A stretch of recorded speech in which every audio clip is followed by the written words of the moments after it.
పరిశుద్ధ నామమునకు మహిమ కలుగును గాక. క్రీస్తునందు ప్రియ దేవుని బిడలారా, ప్రభు అయిన యేసు క్రీస్తు పరిశుద్ధ నామంలో మీ అందరికీ ఈ ఉదయకాల శుభములు తెలియచేయచ్చు ఉన్నాను. ఈ దినమంతయు మీకు మీ కుటుంబానికి దీవెనకరముగాను ఆశీర్వాదకరముగాను దేవుడు అనుగ్రహించాలని మీ కొరకై ప్రార్థిస్తూ ఉన్నాను. నేటి దినము కొరకు ఏర్పాటు చేయబడిన దేవుని వాక్యము మత్తయి సువార్త 5వ అధ్యాయం 8వ వచనం. హృదయ శుద్ధి గలవారు ధన్యులు, వారు దేవుణ్ణి చూచెదరు. ప్రియులారా, నేటి దినము కొరకు ఏర్పాటు చేయబడిన ధ్యానాంశము హృదయ శుద్ధి. ప్రియులారా, హృదయ శుద్ధి గలవారు అంటే వారి అంతరంగంలో తలంపులలో అసలు పాపమే సోకని వారని కాదు. అలాంటి వారు ఈ లోకములో ఎవరూ లేరు. మనుష్యులందరూ పాపము చేసిన వారే అని దేవుని వాక్యం మనకు చెబుతుంది. ఎవడైనా తాను పాపమే తెలియని వాడినని చెప్పుకుంటే వాడు అబద్ధికుడు. కనుక యేసు ప్రభు ప్రార్థన చేయుట నేర్పినప్పుడు ప్రతి ఒక్కరూ మా అపరాధములను క్షమించుమని ప్రార్థించుట నేర్పించారు. ప్రియులారా, గ్రీకు భాషలో శుద్ధి చేయుట అనే పదానికి అర్థం కల్తీ లేకుండా ఉండుట అనే అర్థం ఉంది. ప్రియులారా, కల్తీ అనేది మోసపూరితమైన విధానం. బంగారమును శుద్ధి చేయుట అంటే బంగారములో కలిసి ఉన్న ఇతర లోహాల నుండి వేరు చేయటే. మంచి ధాన్యం అంటే పొట్టు కానీ ఇతర వ్యర్థ పదార్థాలు కానీ లేని ధాన్యం. కల్తీ లేని పాలు అంటే నీరు కానీ ఇంకేవైనా కానీ కలపని పాలు. అలాగే శుద్ధ హృదయం అంటే కూడా ఒక వ్యక్తి అంతరంగ స్వభావం కల్తీ లేకుండా ఉండుటే.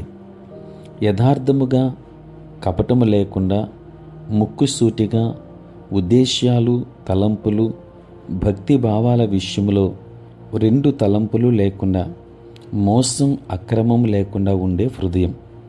ఇలాంటి హృదయం కేవలం దేవునిపైన, ఆయన కృపపైన ఆధారపడుట ద్వారా మాత్రమే సాధ్యం.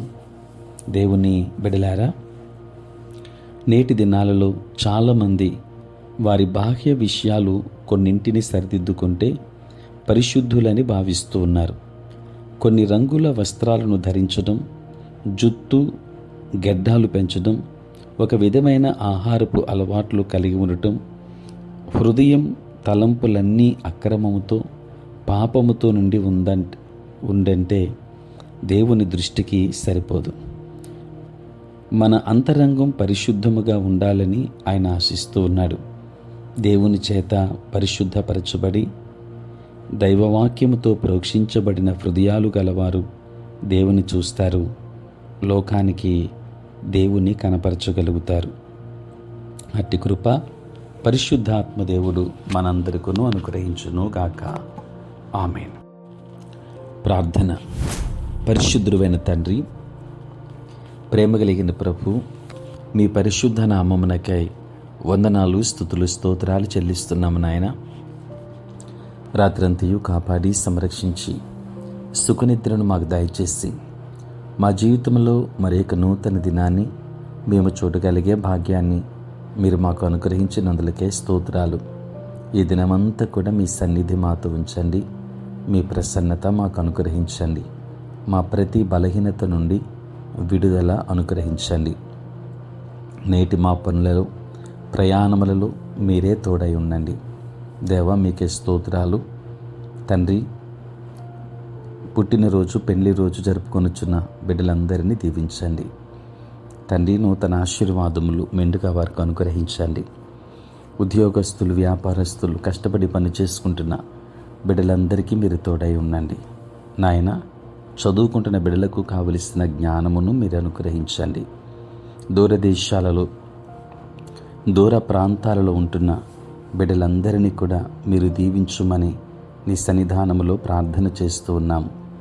ప్రేమ కలిగిన ప్రభువా, నీకు స్తోత్రాలు నాయన. తండ్రి, మరి ఈ సమయంలో ప్రత్యేకించి నాయన సార్వత్రిక క్రైస్తవ సంఘాన్ని దీవించండి. నీ సేవా పరిచర్య చేసిన ప్రతి సేవకుని బలమైన సాధనముగా వాడుకొనండి. తండ్రి, మీ కొందనాలు చెల్లిస్తూ బలహీనులైన బిడ్డలను బలపరిచి ఆరోగ్యవంతులుగా చేయమని, వారి ప్రతి ఉద్దేశాన్ని మీ చిత్తానుకూలముగా అనుగ్రహించండి. యేసు నామములో ప్రార్థించి వేడుకొనుచున్నాము తండ్రి, ఆమేన్. తండ్రి, కుమార, పరిశుద్ధాత్మ త్రియేక దేవుని దీవెన సదా మీకును మీ కుటుంబానికి తోడై ఉండును గాక. ఆమేన్.